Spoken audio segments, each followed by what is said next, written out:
Hello friends, आज मैं आपको बताऊंगा यदि पशु में यदि किसी भी प्रकार का यदि घाव हो जाए तो उसकी ड्रेसिंग कैसे करते हैं।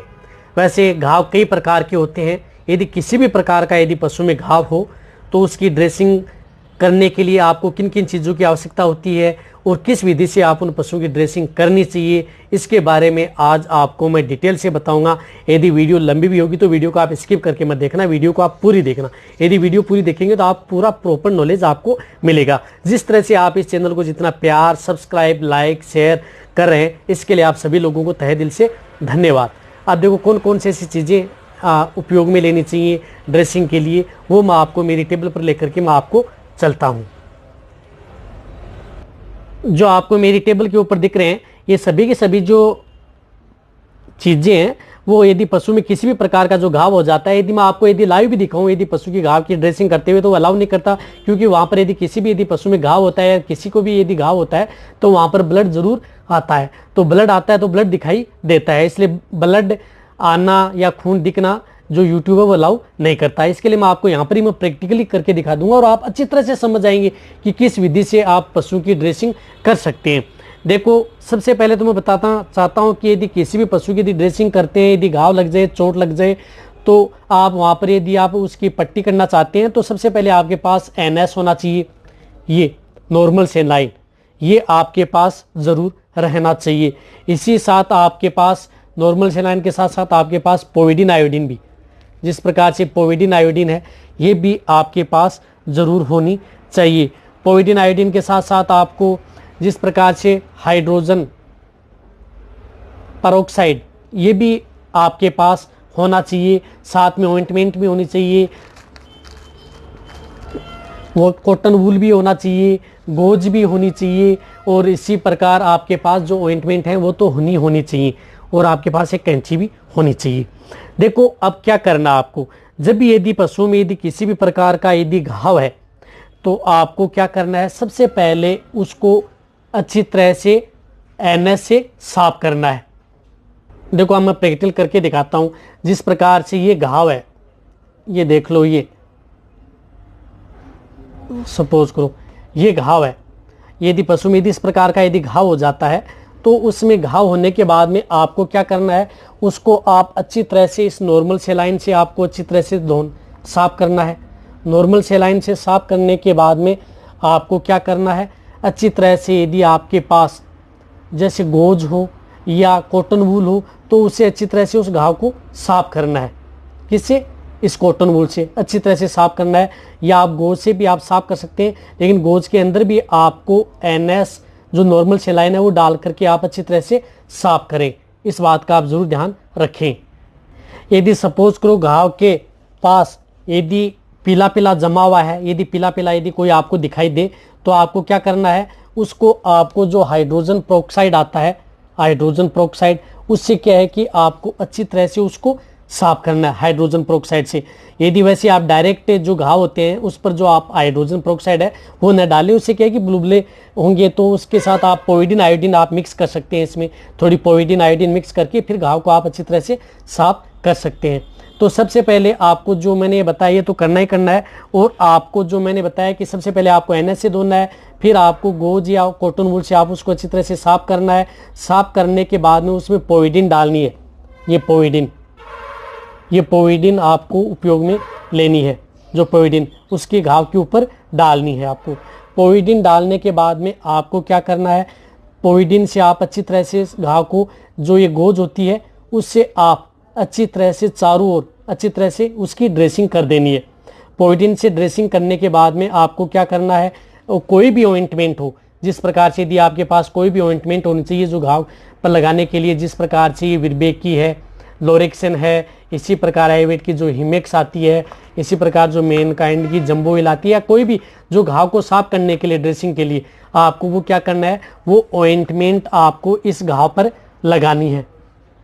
इस घाव के ऊपर ये ऑइंटमेंट आपको लगानी है। घाव पर ऑइंटमेंट लगाते ही आपको क्या करना है, फिर आपको कॉटन वूल तो आपको उपयोग में नहीं लेना है उसके ऊपर डायरेक्ट। यदि आप कॉटन वूल उपयोग में लेंगे तो वो क्या है कि वहाँ पर चिपक जाएगी घाव में। घाव में चिपक जाएगी। तो आप जैसे यदि आप उसको बाहर निकालेंगे 1 दिन बाद में, जैसे आप दूसरे दिन यदि आप उसकी ड्रेसिंग करने के लिए जाएंगे तो वहाँ पर जो पपड़ी है उसके साथ घाव क्या है कि ब्लड भी आ सकता है। तो आप डायरेक्ट कॉटन वूल न लेके आपको जो ये गोज आती है, ये गोज आपको उपयोग में लेनी है। ये गोज भी आपको क्या करना है, पहले एनएस से उसको अच्छी तरह से धो लेना है। उसको इस गोज को अच्छी तरह से धोने के बाद में आप जैसे ही वो ऑइंटमेंट लगाते हैं तो उसके ऊपर आपको ये लगा देनी है, क्या, ये गोज लगाने के बाद में आपको ये कॉटन लगा देना है। आपको जिस प्रकार से ये गोज लगाइए और उसके ऊपर कॉटन लगा देना है। इस प्रकार कॉटन लगा करके आपको देखना है कि यदि पशु में यदि जिस प्रकार से यदि आपको पट्टी करनी है चारों ओर से, तो आप बैंडेज से पट्टी भी कर सकते हैं, गोज से चारों ओर लगा सकते हैं। यदि इस प्रकार का यदि घाव है, बॉडी की ऊपरी भाग है या जो किसी प्रकार की जो एनस है या वेजाइनल के पास यदि घाव है, तो आपको क्या करना है, वहाँ पे घाव में आपको ये गोज और आपको ये कॉटन लगा करके वहाँ पर आपको छोड़ देना है। यदि कहीं पर पैर पर है या आपके पशु किसी यदि गर्दन के ऐसे हिस्से पर है जहाँ पर आप उसे गोज लपेट सकते हैं, तो वहाँ पर गोज या पट्टी वहाँ पर आप लपेट सकते हैं उस घाव के ऊपर। ये लपेट करके आपको फिर दूसरे दिन आपको फिर ये करनी है, कौन सी, वही ड्रेसिंग। रही बात जब भी घाव के ऊपर ये गोज पट्टी लगाने के बाद में आपको स्प्रे का प्रयोग करना है।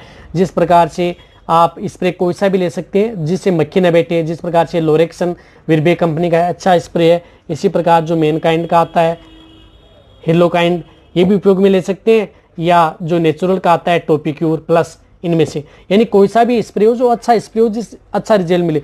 वो क्या है कि गोज ये करने के बाद में, लगाने के बाद में इसके ऊपर आपको स्प्रे कर देना है ताकि वहाँ पर मक्खियाँ न बैठें और घाव भी जल्दी भर जाएगा। यदि मक्खियाँ नहीं बैठेंगी तो घाव भी जल्दी भर जाएगा। और इस प्रकार से आपको जब तक यदि पशु का घाव यदि क्लीन नहीं हो जाता तब तक आपको उसकी रोजाना यानी एक रोजाना आपको ड्रेसिंग करनी है।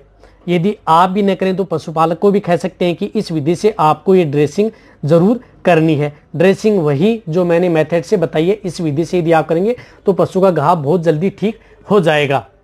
और पशु के घाव की ड्रेसिंग तब तक करनी है जब तक उसका घाव भर न जाए। यदि बहुत ज़्यादा यदि पशु को यदि घाव है, यदि ज़्यादा दर्द हो रहा है, तो वहाँ पर आप एंटीबायोटिक इंजेक्शन भी उपयोग में ले सकते हैं।